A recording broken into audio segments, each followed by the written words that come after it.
Le procès de Bosco Ntaganda devant la Cour pénale internationale s'est poursuivi du 25 au 29 avril 2015 avec la déposition du témoin P0907. Le 18e témoin bénéficiait de mesures de protection telles que l'usage d'un pseudonyme, la distorsion de son image et l'altération de sa voix. Le témoin s'est exprimé en audience publique avec plusieurs passages à huis clos partiels afin d'éviter toute identification lors de sa déposition. Monsieur Fabien Raimondo, conseiller juridique de ce témoin, était présent dans la salle d'audience. Répondant aux questions d'Éric Iverson, substitut du procureur, le témoin a déposé au sujet de la structure de l'Union des patriotes congolais et des forces patriotiques pour la libération du Congo, du camp d'entraînement de Mandro, du recrutement de nouvelles recrues, des batailles, des pillages, ainsi que du rôle de l'accusé. Le témoin a déclaré que les recrues, ou Kadogo, dans le camp de Mandro, avaient entre 10 et 17 ans. Ils recevaient la même formation que les adultes, ils étaient soumis à des exercices militaires pour apprendre à marcher, à monter et démonter une arme et à combattre, ainsi que la stratégie militaire.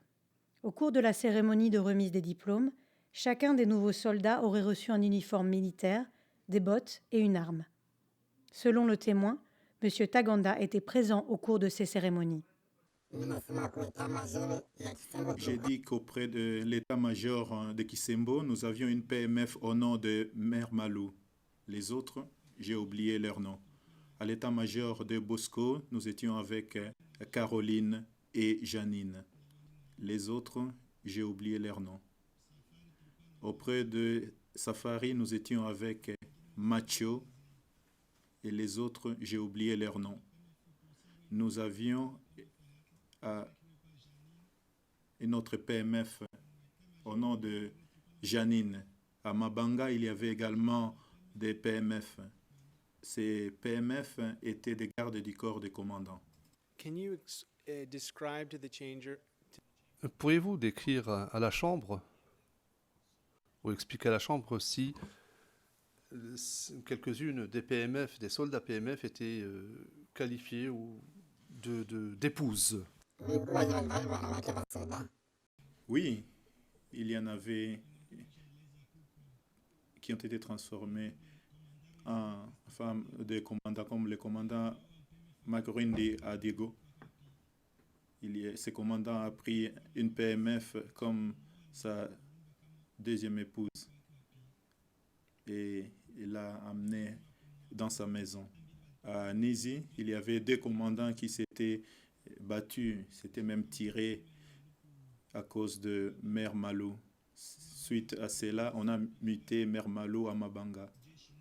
Il y a un autre commandant qui avait frappé un soldat puisque ce dernier courait derrière Mère Malou.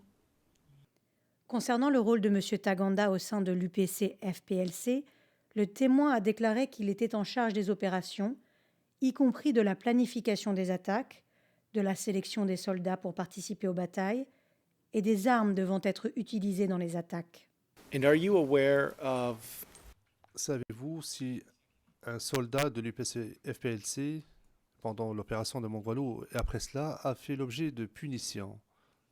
Est-ce qu'il y en a qui ont été punis pour avoir tué des civils, des Lendou? Est-ce que vous en avez le souvenir? Est-ce que vous vous souvenez s'il y a eu des punitions? Je n'en ai jamais entendu. Jamais je n'ai entendu qu'un soldat du FPLC avait été arrêté parce qu'il aurait tué un Moulendou. Je n'ai jamais entendu parler de cela. Do you have any knowledge of any... Savez-vous si des éléments de l'UPC-FPLC ont déjà été punis pour avoir commis des viols? Je n'ai jamais entendu parler d'un soldat qui a été puni pour avoir violé une femme. Dmitro Souproun, représentant légal des victimes des attaques dans cette affaire, a posé des questions sur le traitement des femmes qui ont été prises comme épouses par les soldats de l'UPC. Lorsque les femmes et filles civiles qui ont été prises de femmes ont été rejetés ensuite par les militaires de l'UPC-FPLC et lorsqu'ils rentraient dans leurs communautés respectives. Est-ce que vous avez entendu, est-ce que vous savez ou est-ce que vous avez entendu parler quelle était leur situation dans leurs communautés respectives? Certaines rentraient enceintes et d'autres restaient avec les militaires. Et parfois, lorsque le soldat se rendait compte que la femme était enceinte, il la chassait. Parce qu'il disait souvent que le soldat ne peut pas enceinter. Et il n'y a que quelques soldats qui ont accepté de continuer à vivre avec leurs femmes. La plupart les chassaient. Mais je ne sais pas ce qui s'est passé lorsque ces femmes rentraient chez elles.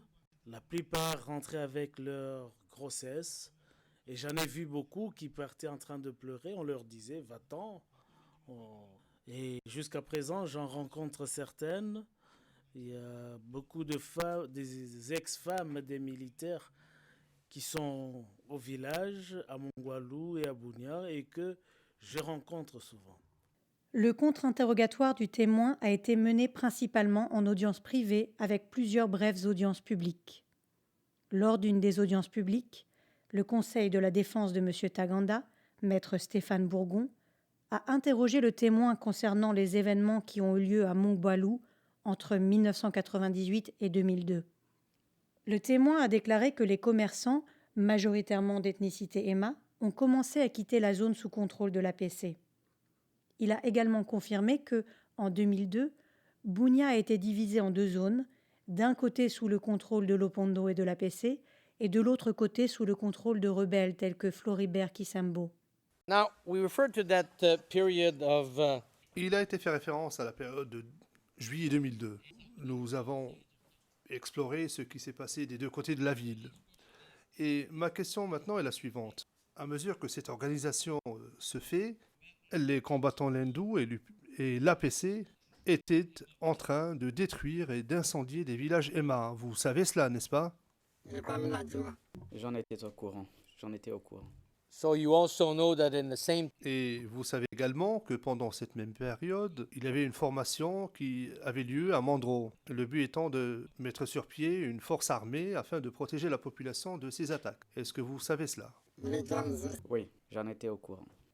Maître Bourgon a présenté une vidéo, sans son, qui semblait montrer des soldats ou des recrues en uniforme militaire applaudissant et chantant. and sir, I suggest to you that Et monsieur, ce que j'avance, c'est ce que vous avez vu sur cette vidéo, c'est la même chose que ce que vous avez vu hier. Et il s'agit du camp de formation à Mandro. Et vous n'avez pas été en mesure de reconnaître cet endroit. Est-ce bien exact? Ce que vous dites est du mensonge. Ça, ce n'est pas le centre de formation.